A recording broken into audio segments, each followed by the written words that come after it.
did Yahweh bring us out of Egypt? To show us that you could be brought out. And he's showing us that he didn't need an army to bring us out. He just educated one man.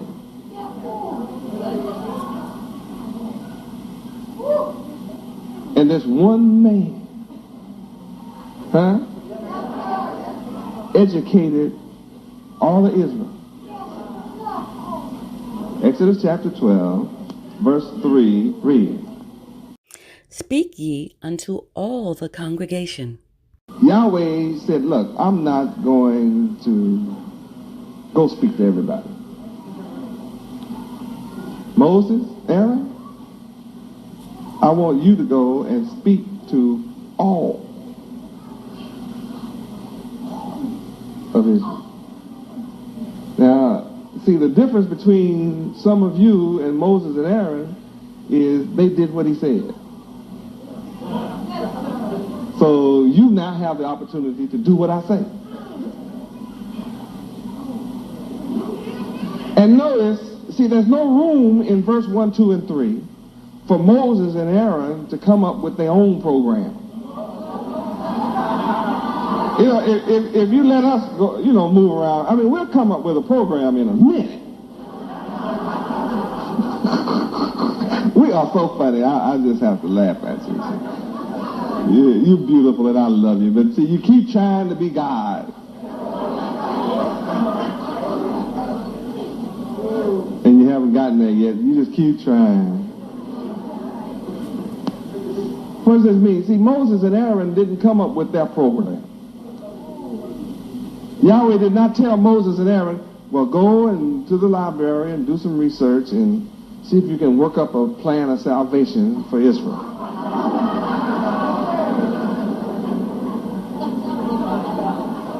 You wonder why black folk are so confused in America? You have a leader in every house. There's a black leader in every house. Ask women.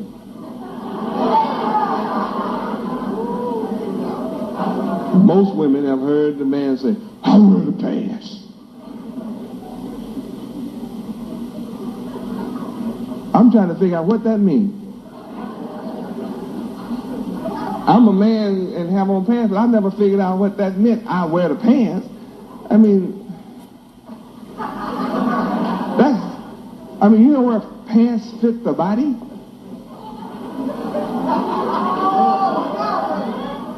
And you have to remind a woman about that? You don't have to remind her about that. She's controlling you and that. Most times, anyway. Maybe not every time, but most times. Moses and Aaron did not have their own program. Neither did Yahweh instruct them to go try and formulate one. Yahweh gave them what he wanted. He said, this month shall be unto you the beginning of all months. I don't care what you learn in Egypt. Now, I want you to go to all of Israel and speak to them and tell them that. What I just told you, you go tell them.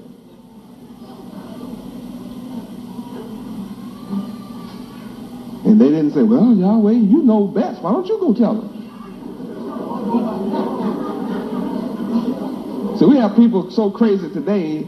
It was probably a lot of Israel just as crazy too. That's why he chose Moses and Aaron. Why he chose Moses, because he knew most of the rest of them were crazy.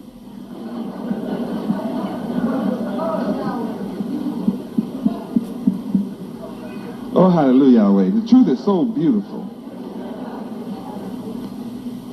Here, Yahweh has instructed Moses, speak to all the congregation of Israel and say this. He gave him what to say. Moses and Aaron, I'm telling both of y'all what to say. But Yahweh educated one, and then he talked to two. When he talked to two, it caused a little confusion down the road.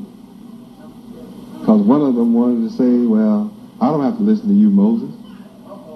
His sister initiated that stuff, see. She initiated it. She stirred that up and started that stuff. Woman, not satisfied with the garden. It starts something else, all the way back down here with Moses. Yahweh talked to us too. We've seen him. I've been to the feast.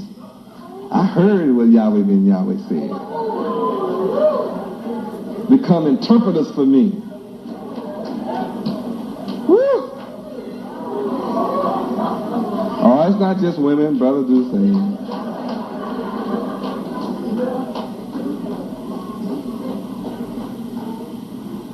It seems that Yahweh can succeed in delivering a whole nation of people by educating one man.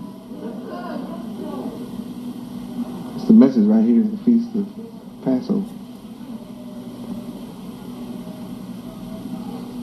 Read verse 3 again. Speak ye unto all the congregation of Israel, saying, In the 10th day of this month they shall take to them every man a lamb, according to the house of their fathers, a lamb for a house. Notice. The message is to be delivered to whom? Well, what about the Egyptians?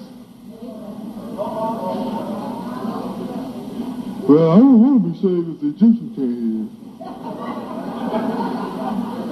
What about the Egyptians being saved?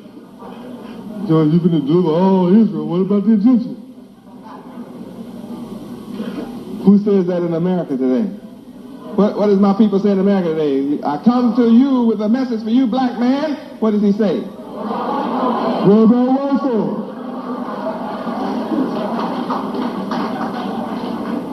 Now, I wouldn't have any problems with that if he said, what about Chinese?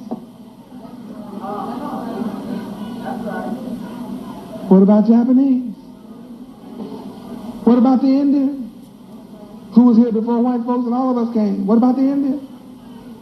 What about the Cubans, South Americans, and the Africans, and the Japanese? You notice my people never say that? They're only concerned about Pharaoh. What about Pharaoh?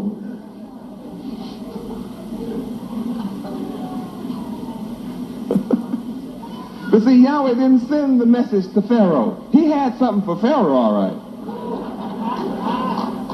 He already tried Pharaoh in Exodus 5:2. He tried him first. Pharaoh said, I don't know no Yahweh. Don't even know him. Don't know him. Don't want to know him. Don't know his voice. Don't want to hear his voice. And don't come to me telling me nothing about what he said, because I'm not letting no Israel go.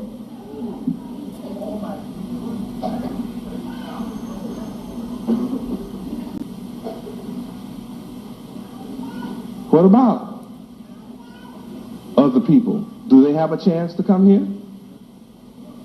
Yes. Do all people and all nations know I'm in this city? We have proof. They all know I'm here. Do they know the nights I teach? Then why aren't they here?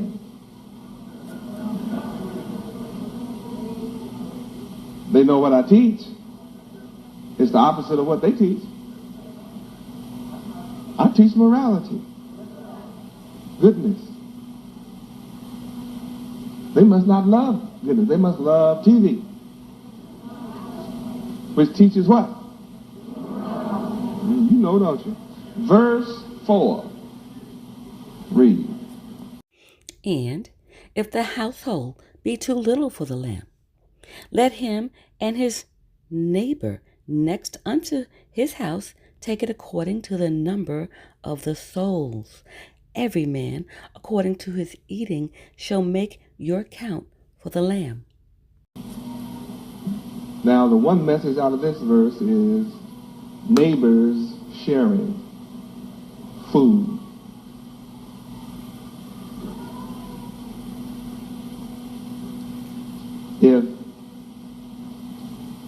If the household is too little, too small to eat all this lamb, don't do like black folk in America do.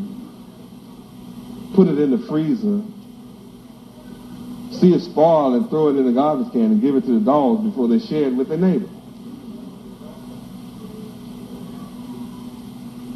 So I teach this lesson. I've already taught it to you tonight.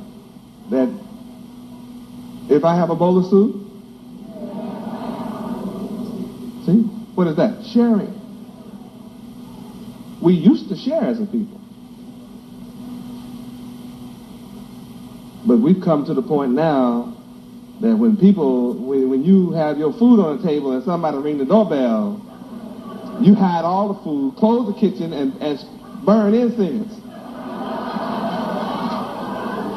Because you don't want to tell nobody, have some. So you're not even going through taking no chances.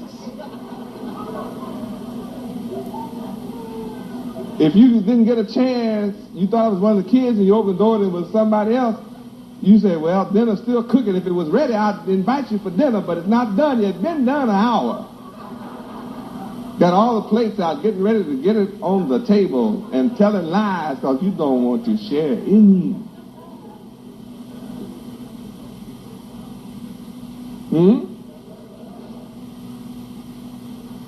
So the thing you have to learn here, to be delivered, you're going to have to learn to share.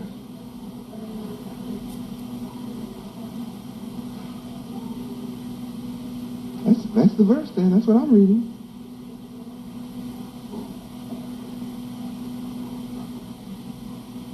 And if it's too much for you and your neighbor, go on down the line.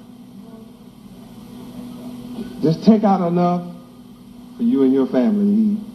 And after that, you should realize that our family is big. It's more than one person. It's more than the address where you live. That's a hard lesson to learn in America. Verse 5, read. Your lamb shall be without blemish, a male of the first year. Ye shall take it out from the sheep or from the goats. Boy, that's a heavy verse there. That verse carries so much wisdom, it's unreal. Your lamb shall be without wrong. The lamb is meat. And when you go back into your mind, you can have the milk of the word and you can have the meat of the word. And this is saying that Israel has been so educated now that they are ready for the meat of the word.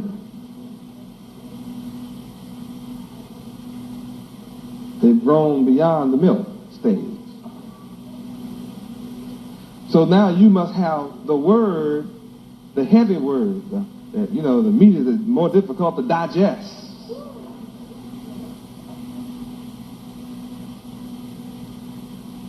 So now, in order to be delivered, you must have messages and knowledge and understanding from Yahweh that's more difficult to understand, but you must eat it anyway, and it must be without wrong. In America, it's difficult for you to eat the words that are without wrong in them. There's no wrong in them. They're perfect. They're absolutely moral.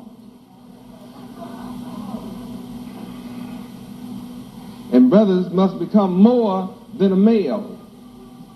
If you're only a male, you're going to be sacrificed. You know how you run around and you think, I'll wear the pants? You think that being a male makes you a man? No.